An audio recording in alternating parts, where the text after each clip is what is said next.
पहला सबसे बड़ा कंसर्न अगर आप ट्रेडिंग कर रहे हैं या ट्रेडिंग प्रोफेशन में न्यू है या स्ट्रगल कर रहे हैं फॉरेक्स में, स्टॉक्स में, क्रिप्टो में या personally stock exchange, whatever kind of trading you are doing right now, उसमें आप अगर स्ट्रगल कर रहे हैं तो सबसे बड़ा क्वेश्चन और कंसर्न लोगों का यही होता है कि क्या सीखें हम।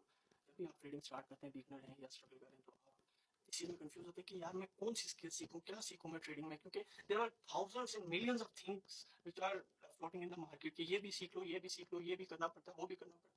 ट्रेडिंग को लोगों ने बहुत ज़्यादा कॉम्प्लेक्स और बहुत ज़्यादा कॉम्प्लिकेटेड सब्जेक्ट बना दिया और लोग जो बिगनर होते हैं वो इस चीज़ ही में कंफ्यूज होते हैं कि यार चलो ट्रेडिंग करनी तो है, सीखनी तो है, लेकिन सीखूं कहाँ से, शुरू कहाँ से करूँ। Trading is not a complex subject. हाँ, यहाँ पे कुछ स्किल्स आपको सीखनी पड़ती हैं, सीखना पड़ता है, प्रैक्टिस करना पड़ता है, तब कामयाबी मिलती है। This is not a quick way to earn money, not a quick way to become successful. आसान तरीका है लेकिन इतना भी नहीं है, टाइम देना पड़ता है, स्किल्स सीखनी पड़ती हैं। कौन सी स्किल्स हैं? देयर आर ओनली 3 स्किल्स, 3 चीज़ें आपको सीखनी पड़ती हैं, 3 कैटेगरीज हैं इसकी स्किल्स की। Fundamental analysis, technical analysis and risk analysis. You just need to learn these 3 skills to become professional and successful trader. Nothing more, nothing less.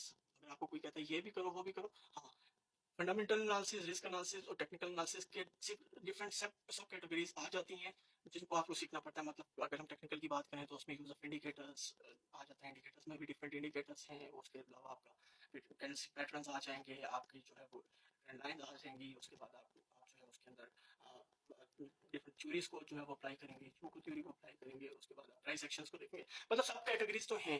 सब कैटेगरीज को अगर मैं डिस्क्राइब करने की कोशिश करूँ, अब अगर आप जो है वो डॉक्टर बनते हैं, डॉक्टर बनने के बाद आपने एमबीबीएस कर लिया, एमबीबीएस करने के बाद फिर आपके पास सब कैटेगरीज आ जाती है डॉक्टरेट की कि आपने सर्जन बनना है, या आपने जो है फिजिसिस्ट बनना है, या आपने न्यूरोसर्जन बनना है, आपने साइकोलॉजिस्ट बनना है, साइकेट्रिस्ट बनना है, आपने गायनोकोलॉजिस्ट बनना है। तो सब कैटेगरीज आ जाती हैं और वो चीज़ें आपको सीखनी जरूरी होती है। इसी तरह ट्रेडिंग में 3 बेसिक चीज़ें हैं, 3 चीज़ें ही आपने सीखनी है, टेक्निकल एनालिसिस, फंडामेंटल एनालिसिस और रिस्क एनालिसिस। ये 3 चीज़ें आपने सीख ली।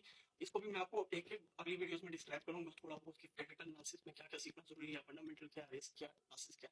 लेकिन बात सिंपली यही है कि ये 3 चीज़ें आपने सीख ली तो आप कामयाब हो जाएंगे। लेकिन अगर आप किसी के ऊपर रिलाई करेंगे, किसी को के बारे में ये कहेंगे कि वो मुझे एंट्री एग्जिट पॉइंट दे दे या वो मुझे बता दे कि कब ट्रेड लगानी है, you will never become successful. अगर आप इस प्रोफेशन में कामयाब होना है तो you need to learn something. 6 महीने आप दे दें, सीखें अच्छे तरीके से। एआई का दौर है और एआई को अगर आप यूज करते हैं ट्रेडिंग के अंदर तो your life can become a very very successful and peaceful. आपको इतनी मेहनत करने की जरूरत नहीं।